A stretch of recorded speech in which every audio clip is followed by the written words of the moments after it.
Hello guys, welcome to nursing academy. तो आज हम लोग कंटिन्यू करने जा रहे हैं ऑब्स्टेटिकल शॉक को, जिसमें आज हम लोग देखेंगे मैनेजमेंट, क्या क्या मैनेजमेंट कर सकते हैं ऑब्स्टेटिकल शॉक में। तो चलिए वीडियो को स्टार्ट करते हैं।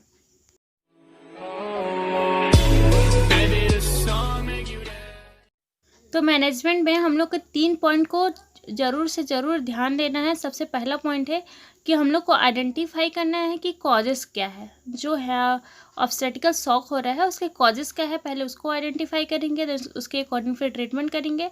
देन सेकंड पॉइंट है कि हम लोग को एयरवे मेंटेन करके रखना है, तो एंडोट्रैकियल ट्यूब के थ्रू या ऑक्सीजन मास्क के थ्रू हम लोग एयरवे मेंटेन कर सकते हैं। देन थर्ड पॉइंट है कि लेग को एलिवेट करके रखना है। तो लेग को अगर एलिवेट करेंगे तो जो ब्लड फ्लो है वो जो लिम्ब से लेके जो सेंट्रल सर्कुलेशन तक, मतलब कि हार्ट तक, वो अच्छे से होने लगेगा, जिसके कारण इससे प्रिवेंट किया जा सकता है और ट्रीटमेंट किया जा सकता है ऑब्स्टेटिकल शॉक को। ठीक है, तो हम लोग को एलिवेट करके रखना है लेग को।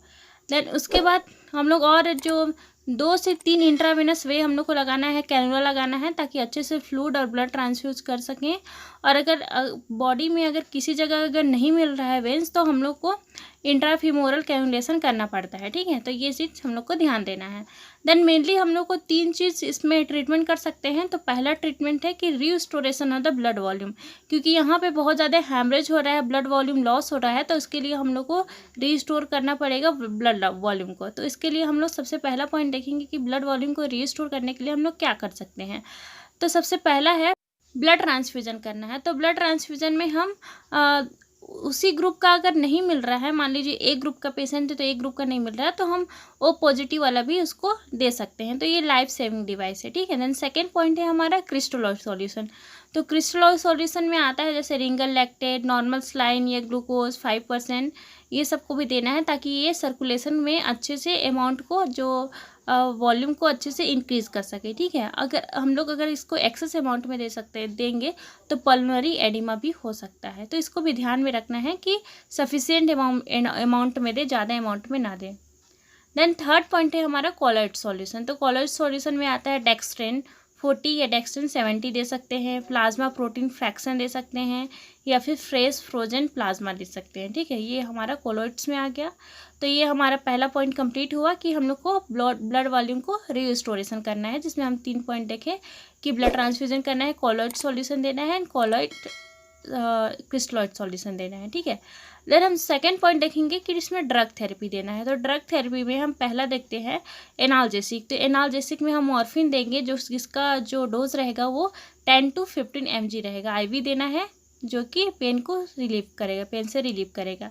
देन सेकेंड ड्रग है कॉर्टिकोस्टेरॉइड। कॉर्टिकोस्टेरॉइड में हम हाइड्रोकॉर्टिसोन देंगे 1 ग्राम, या फिर डेक्सामेथासोन दे सकते हैं 20 mg। आईवी देना है। तो ये क्या काम करेगा कॉर्टिकोस्टेरॉइड, ये जो पेरीफेरल रेजिस्टेंस है उसको डिक्रीज़ करेगा एंड कार्डियक रिस्पॉन्स को पोटेंशिएट करेगा, मतलब कि अच्छे से कार्डियक रिस्पॉन्स को इम्प्रूव करेगा, ताकि अच्छे से टिश्यू परफ्यूजन हो। ठीक है, तो ये काम करता है। देन हम थर्ड देखेंगे सोडियम बाइकार्बोनेट। तो मैं आप लोग को बताई थी कि ऑब्स्टेटिकल शॉक में मेटाबॉलिक एसिडोसिस होता है, तो उसको ट्रीटमेंट के लिए हम सोडियम बाइकार्बोनेट देंगे, जो कि 100 mEq IV देते हैं। ठीक है, देन है उसके बाद फोर्थ है वैसोप्रेशर। तो वैसोप्रेशर क्या है, ये ब्लड प्रेशर को इंक्रीज़ करता है, जो कि परफ्यूजन, मतलब रियल परफ्यूजन के लिए हेल्पफुल होता है। तो वैसोप्रेशर में आता है dopamine and beta adrenergic stimulant. तो डोपामिन को 2.5 mg पर kg पर मिनट देना है। ठीक है, डोपामिन ये भी ब्लड प्रेशर को इंक्रीज़ करके रखेगा और कार्डियक आउटपुट अच्छा आएगा, जिससे जो रीनल परफ्यूजन है वो अच्छे से होगा। देन है बीटा एडिनर्जिक स्टिमुलेंट। तो बीटा एडिनर्जिक स्टिमुलेंट में आता है आइसोप्रिनेलिन, जो कि 1 mg देना है, 1 mg इन 500 ml में, 5% dextrose glucose slowly IV infusion. ठीक है, तो आइसोप्रिनेलिन को 1 mg देना है 500 ml, 5% डेक्सट्रोज में, IV स्लोली देना है। ठीक है, देन इसके ये था हमारा ड्रग, जिसमें हम लोग देखें कि analgesic, corticosteroid, sodium bicarbonate and vasopressin देते हैं। देन इसके बाद हम लोग का तीसरा पॉइंट क्या है कि हम लोग को मॉनिटरिंग करना है। अगर हम लोग ये सब ड्रग दे रहे हैं तो हम लोग क्या इफेक्ट पड़ेगा हार्ट पे, तो उसके लिए हम लोग को मॉनिटर करते रहना है।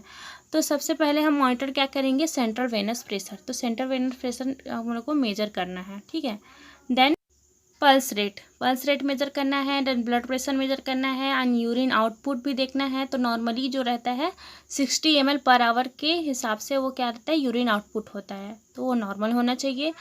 Then pulmonary capillary wedges pressure भी देखते हैं, जो कि नॉर्मल 6 to 18 टॉर होता है, ठीक है।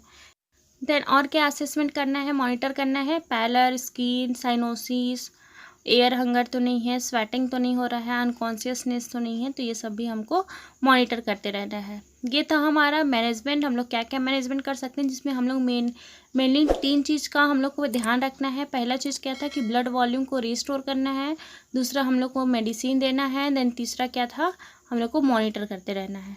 देन हम देखेंगे कि ऑब्स्टेट्रिकल शॉक के क्या क्या कॉम्प्लिकेशन है। तो इसमें पहला है एक्यूट रीनल फेलियर। तो एक्यूट रीनल फेलियर भी हो सकता है ऑब्स्टेट्रिकल शॉक के कारण, इनसफिशिएंट ब्लड सप्लाई होने के कारण, किडनी में रीनल परफ्यूजन न होने के कारण रीनल फेलियर हो सकता है, ठीक है। देन पिट्यूटरी नेक्रोसिस भी हो सकता है, क्योंकि इसमें भी पिट्यूटरी नेक्रोसिस क्यों होगा, क्योंकि इनसफिशिएंट ब्लड सप्लाई या न्यूट्रिशन सप्लाई हो रहा है all over the body, specially pituitary gland में, जिसके कारण यहाँ नेक्रोसिस हो जाएगा ऑक्सीजन की कमी के कारण। तो ये था 2 कॉम्प्लिकेशन जो कि ऑब्स्टेट्रिकल शॉक के कारण होता है। तो ये हमारा मैनेजमेंट यहाँ पे ख़त्म होता है।